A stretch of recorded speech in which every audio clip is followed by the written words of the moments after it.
Bienaventurados los mansos, porque ellos recibirán la tierra por heredad. Eso, mi amigo, es riqueza indescriptible.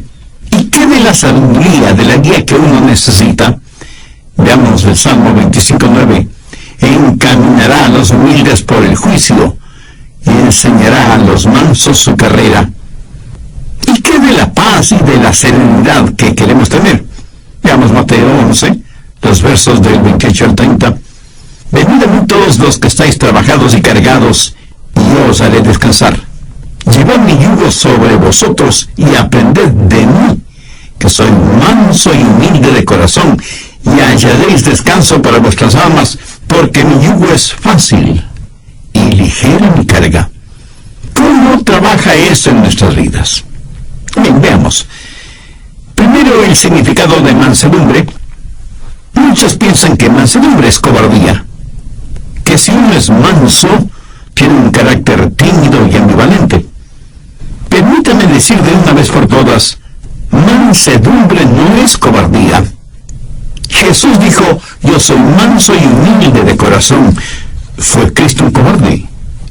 ¿Llamaría usted cobarde a quien con un látigo en mano echó fuera del templo los mercaderes? ¿A quien pasó 40 días en el desierto, en ayuno y oración, rodeado de bestias salvajes? ¿Se atrevería usted a decir que fue un cobarde? Jesús, aún sabiendo que en Jerusalén sería apresado, acusado y crucificado, sin embargo fue con determinación y firmeza hasta esta ciudad. ¿Le parece a usted que eso fue un acto de cobardía? ¿Qué clase de cobarde fue Jesús que sufrió en agonía y murió con su cuerpo clavado en una cruz? Jesús, el más hombre de todos los hombres que ha existido, dijo, yo soy manso y humilde de corazón. Mansedumbre ni siquiera es debilidad, aunque muchas veces así lo pensemos, cuando lo opuesto es la verdad. Para ser manso hay que tener tremenda fortaleza espiritual y emocional. La Biblia dice que aparte del Señor Jesús, Moisés fue un hombre manso. Piénselo. Moisés fue un comandante en jefe que guió al pueblo de Israel desde Egipto hacia la tierra prometida. Fue un hombre de valor. Pero ser un hombre de valor no excluye la mansedumbre. Alguna vez en alguna parte leí la siguiente frase: si usted cree que mansedumbre es debilidad, trate de ser manso por una semana. Perturbadora opción, ¿no le parece? Ser manso demanda una increíble fortaleza, porque la mansedumbre es fortaleza bajo control. En tiempos bíblicos y aún en la actualidad, cuando alguien tenía un caballo salvaje y quería montarlo, primero tiene que domarlo hasta que se vuelva manso. Y solo cuando ha sido amansado puede ser montado, utilizado. Pero note, no es que el caballo perdió su fortaleza, sino que ahora su fortaleza está bajo control. Entonces, mansedumbre es fortaleza que está bajo control. Wallace Hamilton es el nombre del autor del libro Cabalgue Caballos Salvajes. ¿Y qué ilustra lo que estoy diciendo? Dice que nosotros venimos a este mundo con toda clase de deseos, de instintos, proclividades, habilidades y ambiciones dadas por Dios mismo, y que al diablo le encantaría quitárnoslas y pervertirlas para su propio uso. Pero esos dones son el regalo de Dios para nosotros. Pero Él quiere que todos esos dones estén bajo su control y sean para su honra y su gloria. Pero el diablo quiere pervertirlos y traer vergüenza al nombre del Señor Jesucristo. Por lo tanto, hay tres cosas que usted puede hacer con sus habilidades naturales y los dones que Dios le ha dado. Primero, autoafirmación. Allá a comienzos de la década de los años 60, apareció el siguiente lema: lo que quiera que es natural es hermoso, y cualquier cosa que es hermosa debe ser buena. Así que, lo que quiera que usted quiera hacer, hágalo. Nuestros antepasados de alguna manera fueron más listos que la gente de esta generación en su maldad. Los antiguos, si querían hacer algo malo, malvado, vil, si querían dejar correr sus caballos salvajes, Tomaban esa maldad, esa impiedad, esa vileza que tenían y la deificaban, la convertían en un dios o en una diosa. Por ejemplo, si ellos querían beber hasta emborracharse, decían, bien, legitimemos esto. Y se hicieron al dios Baco, que es el dios del vino, y le adoraron emborrachándose. Así que fueron pervertidamente vistos. Y si querían cometer adulterio o fornicar o vivir en un mundo lujurioso desenfreno, deificaron a Venus como la diosa de la sexualidad y la promiscuidad. Así dejaban correr sus caballos salvajes. O si tenían rencores y deseos de venganza, para justificar su deseo de guerra, de sangre y dar rienda suelta a su odio, deificaron a Marte, el dios de la guerra. No solo que se sentían muy bien dejando correr sus caballos salvajes, sino que sus desenfrenadas bajas pasiones las elevaron al nivel de virtud religiosa. Un hombre filósofo alemán, Friedrich Nietzsche, que fue el abanderado de los que querían dejar correr libremente a sus caballos salvajes. Fue el apóstol de la autoafirmación. Adolfo Hitler estudió intensamente los escritos de Nietzsche. Déjeme leer una frase que Nietzsche escribió en uno de sus libros. Dice, hagan desaparecer a sus piadosos sacerdotes y su debilucho evangelio de misericordia. Purguen de sus almas esta enfermedad diabólica llamada cristianismo. El progreso depende de hombres fuertes y gente fuerte. Por lo tanto, afírmese en usted mismo. Sea un superhombre. Y Hitler fue convencido de esto, y el resultado fue la invención de los hornos de gases para aniquilar a los judíos. Segundo, el autocontrol. Solo restrinja, reprima sus deseos. Mutile el jinete del caballo. Eso, mi amigo, es una forma de budismo. Los budistas tienen esa clase de religión. Razonan que si las personas no pueden llevarse bien y no tienen paz consigo mismas y menos con los demás, es porque sus deseos no tienen restricciones. Y esto les guía a vivir una vida de frustración. Entonces el budista dice, usted tiene que llegar a un punto en donde ya no tenga esos deseos. Tiene que sublimizar todo deseo, amortiguar sus pasiones hasta alcanzar el nivel nirvana, el lugar en donde no siente ni es nada. Es como si a usted le cortaran la cabeza para eliminar el dolor de cabeza. ¿Cómo verá? Esa es una especie de religión negativa, de fe negativa. El cristianismo es una fe positiva. Dios no elimina al jinete ni mutila al caballo. Lo que hace Dios es tomar ese deseo, esa fortaleza, esa ambición, esa habilidad, todo lo que Él mismo nos ha dado, dársela al Señor Jesucristo y dejar que Jesús controle nuestra vida. Anote Romanos 6, 19. Así ahora para santificación presentad vuestros miembros para servir a la justicia. ¿Qué es lo que Dios quiere hacer? Dios quiere tomar sus habilidades y sus deseos y ambiciones y mutilarlos. No, de ninguna manera. Lo que Dios quiere hacer es controlarlo para su gloria. Por ejemplo, digamos que usted tiene un temperamento volátil. Dios dice que no debe perder su temperamento y que más bien debe aprender cómo usarlo. Mire lo que dice Efesios 4:26. Airaos, pero no pequéis. El mismo Señor Jesús, cuando vio que los mercaderes habían hecho del templo un lugar para sus negocios, no muy honestos que digamos, se airó, se enojó, fue movido a ira. O sea, Él no perdió su temperamento, su control, sino que lo utilizó en una causa justa.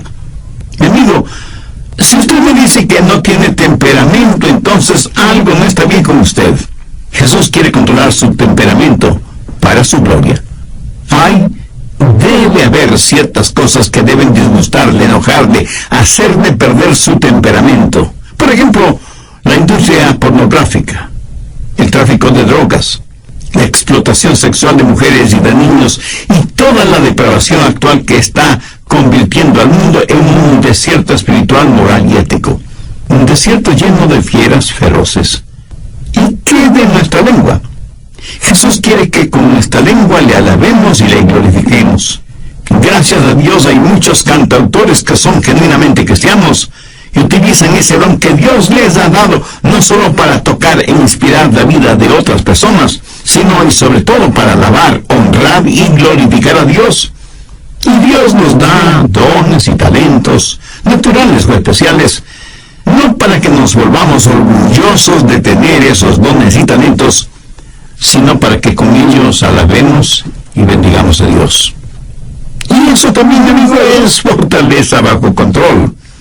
Generalmente usamos nuestra lengua para criticar negativamente, para insultar, para vejar al prójimo, para quejarnos, para expresar nuestra ira, para vocalizar nuestro enojo. Pero cuando Dios toma el control de nuestra lengua, ¿qué es lo que sucede? Mateo 12:35 tiene la respuesta. El buen hombre del buen tesoro del corazón saca cosas buenas. Tiene usted ambiciones. Y no faltará quien de inmediato me diga, pastor, ser ambicioso es malo. Digo, ¿en dónde aprendió usted ese disparate? Si usted no tiene ambiciones, no es un ser humano. Escúcheme. Una cosa es ser ambicioso y otra cosa es ser codicioso, avariento, egoísta. Su ambición no debe ser por tratar de ser el mejor, el más influyente, el más importante o el más poderoso. Su ambición debe ser la misma ambición que tuvo el apóstol Pablo, querer ser como Jesús, que Jesús viva la vida de él en la vida de Pablo. Esa es una santa, sana y noble ambición. Eso es fortaleza bajo control. ¿Cómo puede usted ser una persona mansa? Busque la epístola de Santiago, capítulo 1, desde el verso 21. Ponga mucha atención a esta porción de las Escrituras para que sepa cómo la mansedumbre puede ser parte de su vida. Por lo cual, desechando toda inmundicia y abundancia de malicia, recibid con mansedumbre la palabra implantada, la cual puede sanar vuestras almas. Pero sed hacedores de la palabra, y no tan solamente oidores, engañándoos a vosotros mismos. Aquí el Señor nos dice que debemos recibir con mansedumbre la palabra. Ahora, ¿por qué debemos recibir con mansedumbre la palabra? Porque la mansedumbre es fortaleza bajo control. Y para ser controlado por el Señor, usted tiene que conocer su voluntad y su camino. Y para conocer la voluntad y el camino de Dios, usted tiene que conocer su palabra. Por lo tanto, tiene que recibir la palabra con mansedumbre. Escúcheme, ni usted ni yo sabemos ni la milésima parte de cómo guiar nuestra propia vida. Se explica ahora por qué, aún siendo creyente, fracasamos tantas y tantas veces. En una sala judicial a un hombre le preguntaron, ¿jura decir la verdad, toda la verdad y nada más que la verdad, con la ayuda de Dios? Y el hombre respondió, si yo supiera la verdad, toda la verdad y nada más que la verdad, entonces sería Dios. Ingeniosa respuesta que encierra todo el mundo de teología. Necesitamos guía. Te puedo asegurar que Dios sabe lo que nosotros no sabemos. Así que si usted es una persona llena de mansedumbre, usted tiene que poner su vida en las manos de Dios para que le guíe. Si quiere que Dios le dé bienestar económico, sabiduría y adoración profunda, entonces tiene que recibir la palabra de Dios con mansedumbre, la cual, o sea, la palabra de Dios, puede salvar su alma. De acuerdo a Santiago, 3 cosas son necesarias. Primera, debe haber un espíritu de arrepentimiento. Santiago 1:21, por lo cual desechando toda inmundicia y abundancia de malicia. Ahora, ¿qué significa esto? En el griego la palabra inmundicia significa tener el oído tapado con cera. Por lo tanto, hay que eliminar el exceso de cera en el oído. Y la aplicación espiritual es fácilmente comprensible. Pero, ¿cuál es la cera espiritual que tapa nuestros oídos? La abundancia de superficialidad. Verá, muchos de nosotros ya hemos sido salvados, pero todavía ha quedado un residuo pecaminoso en nuestras vidas. Y lo que Santiago está diciendo es, limpien sus oídos espirituales de la cera que los está tapando. Un hombre puede domar un caballo salvaje, pero Dios Dios no hace con usted lo que el hombre hace con su caballo. Usted mismo tiene que llegar al punto cuando diga, dejo mi maldad, abandono mis inmundicias espirituales. Si usted quiere que Dios le hable, tiene que entender su palabra. Si usted quiere que la Biblia inflame su corazón y su mente, tiene que eliminar la cera espiritual que está tapando sus oídos. Y la única forma de hacer eso es por medio del arrepentimiento de sus pecados. Debe tener un espíritu de arrepentimiento. ¿Sabe qué clase de persona es la que menos entiende esto de la mansedumbre? Pues la persona que está llena de orgullo. De hecho, esa clase de persona no puede recibir nada más porque su orgullo lo llena todo, tanto su vida material como su vida espiritual. Sin embargo, la Biblia dice que debemos recibir con mansedumbre la palabra implantada, la cual puede salvar nuestras almas. ¿Y qué de usted? ¿Está haciendo la provisión adecuada para la salvación de su alma? ¿Tiene usted una relación personal con Dios por medio del Señor Jesucristo? Por favor, abra su Biblia y busque la epístola de Santiago, capítulo 1, verso 21. Recibid con mansedumbre la palabra implantada. Esta palabra recibir es una palabra interesante. Denota algo que es dado a una persona y esa persona la recibe. Usted no podrá recibir y menos entender la palabra si es que no tiene un espíritu de arrepentimiento. Sí, usted puede saber cosas acerca de la palabra, hasta puede saber intelectualmente, académicamente la palabra, pero eso no le califica para entender la palabra de Dios. Recibir significa aceptarlo como un regalo, y cuando lo recibe, usted lo recibe como que si fuera un huésped muy especial en su vida, y le dice, pasa, seas bienvenida. Estamos encantados de tenerte en nuestra casa. Esa es la clase de bienvenida que nos gusta escuchar a nosotros, ¿verdad? Es la misma clase de bienvenida que le gusta escuchar al Señor Jesús, no solamente en relación con Él, sino con su palabra. Amigo, en su vida, ¿da usted esa clase de bienvenida a la palabra de Dios? Abre de par en par las puertas de su corazón y dice, Señor, recibo tu verdad. Hay muchos que van a las iglesias a escuchar el mensaje de la palabra. Otros oyen mensajes radiales como este que está escuchando ahora mismo, pero lo hacen tratando de entender la palabra de Dios, pasándola por el filtro de sus mentes, y no necesariamente porque le den la bienvenida a la palabra de Dios en sus vidas. Mi amigo nunca aprenderá la verdad de esa manera. Tiene que dejar su orgullo intelectual en el polvo. Humíllese. Tenga su corazón en paz con Dios y hágalo con mansedumbre, con un espíritu de arrepentimiento, dejando de lado toda inmundicia y abundancia de malicia, y con un espíritu receptivo, dé la bienvenida y reciba la palabra de Dios. Segundo, debe haber un espíritu receptivo. Santiago 1:22. Pero sed hacedores de la palabra y no tan solamente oidores, engañándoos a vosotros mismos. Una vez que usted tiene la palabra de Dios en su corazón, tiene que volverse un hacedor de la palabra. O sea, vivir de acuerdo a lo que cree. Fuera de esta verdad, todo lo demás no es más que verborrea religiosa. Si usted no es hacedor de la palabra, se engaña usted mismo.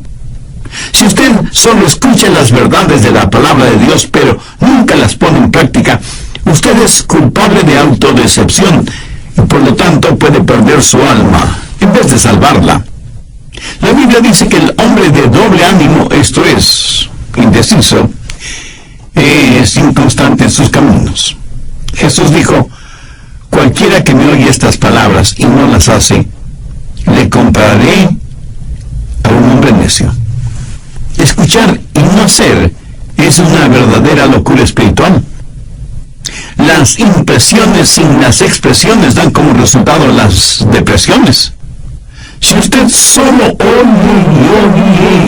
oye la palabra de Dios y no vive de acuerdo a esas verdades, tendrá un efecto negativo en su vida. Alguien dijo que educación es el proceso mediante el cual el material en los cuadernos del profesor es transferido a los cuadernos del alumno sin que haya pasado por la cabeza de ninguno de los dos. Me temo que muchas veces esa clase de conocimiento bíblico es el que tenemos. Pero las enseñanzas bíblicas no solo que deben estar en nuestra cabeza, sino que necesitan estar en nuestro corazón para que se manifiesten en nuestra vida. ¿Para qué sirve la mansedumbre? Veamos el final del verso 21 en Santiago 1, el cual puede salvar nuestras almas. Tercero, los motivos de la mansedumbre. El querer alcanzar bienestar económico, el desear ser guiado y tener visión y liderazgo en cada crisis de la vida, esa es una buena motivación. Recordemos lo que Jesús dijo en Mateo 5:5. Bienaventurados los mansos, porque ellos recibirán la tierra por heredad. Usted me dice, pastor, en la actualidad usted no consigue mucho siendo manso. En nuestro mundo uno tiene que patear, arranchar, pelear, morder, engañar. Esa es la única forma de salir adelante. Pudiera ser. Pero quiero que recuerde que el hombre perdió su herencia por falta de mansedumbre cuando se rebeló contra Dios en el jardín del Edén. La gente hoy en día no es capaz de gozar con lo que piensan que tienen por su espíritu de rebelión. Pastor, ¿qué quiere decir que recibirán la tierra por heredad? Bien, veamos 1 Corintios 3:21. Todo es vuestro. Veamos ahora 2 Corintios 6:10. Como no teniendo nada más, poseyéndolo todo. Ahora, ¿qué significa todo esto? La tierra y todo lo creado son propiedad de Dios. Nosotros pertenecemos a Dios. Por lo tanto, todo lo que Dios tiene es nuestra herencia, porque somos hijos suyos, coherederos juntamente con Cristo. Y sin embargo, nada es realmente nuestro. Nosotros solo somos administradores, mayordomos de las cosas de Dios. Y este es un arreglo admirable, porque cuando el diablo venga y le diga, si no me sirves, voy a quitarte todo lo que tienes, usted le responde, tú no puedes quitarme nada porque nada tengo, todo le pertenece a Dios. Poderoso jab de izquierda al mentón del diablo, quien cambia de táctica y le dice, entonces si me sirves y me adoras, te lo daré todo. Todos los desiertos del mundo se convertirán en florecientes jardines. Todo esto será la herencia de los hijos de Dios. Los mansos heredarán la tierra. Eso lo tenemos ahora como herencia en nuestro corazón, pero un día será realidad. Tendremos bienestar, riqueza económica. Salmo 25:9. Encaminará a los humildes por el juicio. Mucha gente se pregunta, ¿por qué Dios no nos habla hoy? Están viendo y entendiendo las cosas al revés. No es que Dios no nos hable. El problema es que nosotros no estamos escuchando. No tenemos una actitud de mansedumbre para oír la voz de Dios. ¿Desea usted que Dios le guíe? Si usted se humilla con un espíritu de arrepentimiento, con un espíritu receptivo, Dios le guiará. Y usted no será como un barco en medio de una oscura y furiosa tormenta, sin brújula, sin timón, sin mástil y sin velas, empujado por las olas y los vientos de este mundo. Encaminará a los humildes por el juicio. Él le mostrará el camino y usted podrá escuchar su voz, guiándole aún en medio de la peor tormenta de su vida. Y usted tendrá no solo bienestar y riqueza y sabiduría, sino que sabrá lo que es la verdadera adoración. Mateo 11 desde el verso 28. Venid a mí todos los que estáis trabajados y cargados, y yo os haré descansar. Llevad mi yugo sobre vosotros y aprended de mí, que soy manso y humilde de corazón, y hallaréis descanso para vuestras almas, porque mi yugo es fácil y ligera mi carga. Veamos esta porción bíblica un poco más detenidamente. Jesús fue un carpintero y sabía cómo hacer yugos para los bueyes. Y no creo que Jesús jamás haya hecho un yugo que no quedó perfecto en los bueyes. Ahora, cuando un buey lleva un yugo, es porque es un buey manso. Ese buey sigue teniendo tremenda fuerza. Por por eso usaban los bueyes para arar los campos. Y muchos agricultores que todavía aran a la antigua dicen que el buey más dócil tiene más fuerza que un caballo en esas labores agrícolas. El yugo en el pescuezo de los bueyes es para que ambos bueyes puedan alar el arado. Y cuando Jesús dijo, llevad mi yugo sobre vosotros, es como si estuviera diciendo, estamos en esto juntos, apóyate en mí, déjame guiarte, quiero hacer un descanso para tu alma. Esa es la clase de mansedumbre que Jesucristo quiere darle a usted, no mañana ni pasado mañana, sino hoy mismo. Quienes están escuchando este programa, y si aún no son salvos, ¿no quisieran conocer a este maravilloso Salvador, Jesucristo? ¿No quisieran que sus pecados les fueran perdonados? ¿No quisieran hacer la paz con Dios para poder experimentar la paz de Dios? Dios le ama mucho más de lo que yo podría explicarle con palabras. ¿No quisiera tener la riqueza de su sabiduría, de su guía, de su cuidado, de su protección? Entonces le invito a entregar su corazón a Él. Venga Jesús. Un gran evangelista llamado Henry Morehouse. Su trabajo no fue entre grandes multitudes, sino en pequeñas iglesias.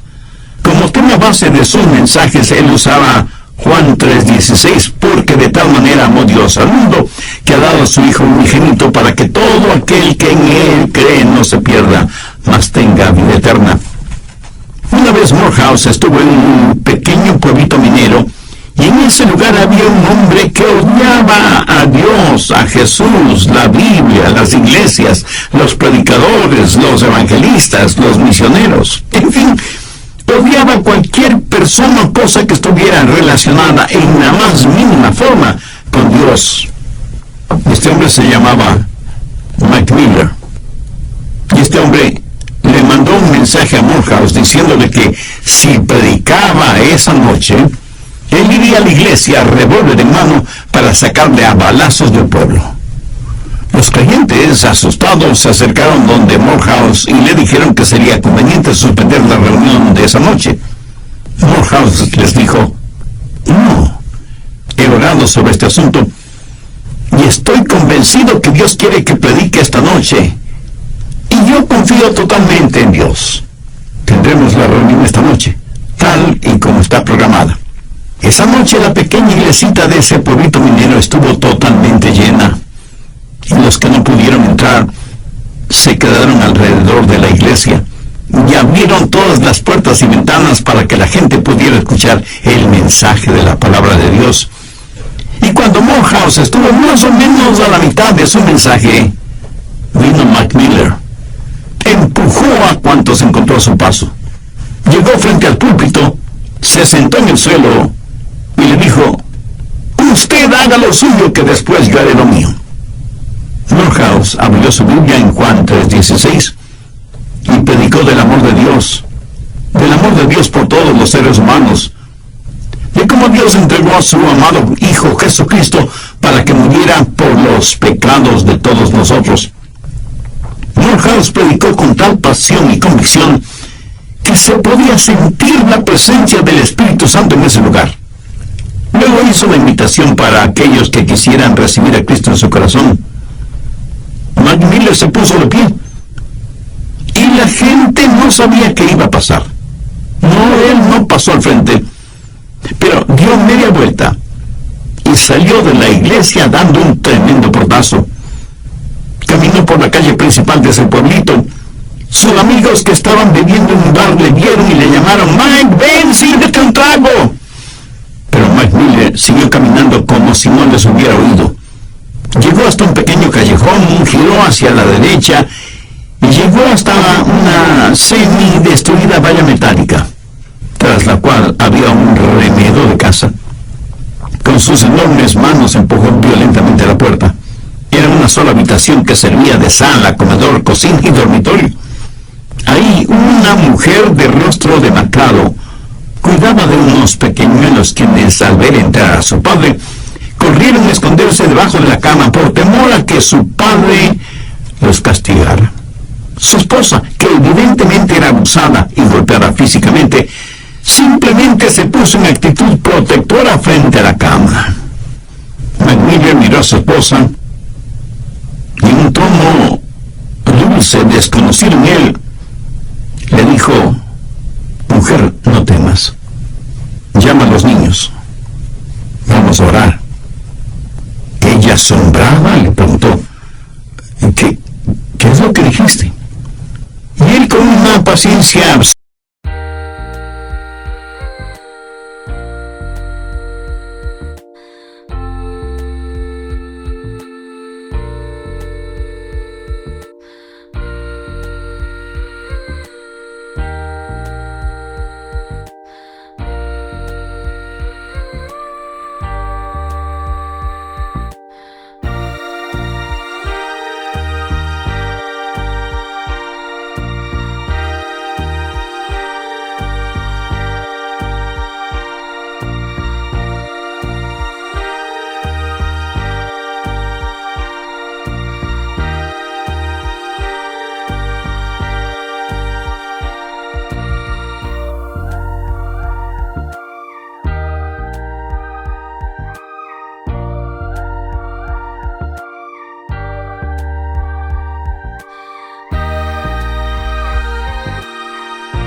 McMiller también se arrodilló y dijo: querido Dios, y se quedó en silencio. No sabía cómo orar. Sabía maldecir y decir palabras obscenas, pero no sabía cómo orar. De pronto, como en un relámpago, se acordó de las oraciones que su madre le enseñó cuando él era un niño, y entonces dijo: generoso Jesús, manso y humilde, mírame como si fuera un niño. Perdona mi simpleza y permíteme acercarme a ti. Y en ese momento, en ese cuartucho, frente a sus felizmente asombrados esposa e hijos, McMiller nació de nuevo. Sus lágrimas fueron la confirmación de la transformación interna.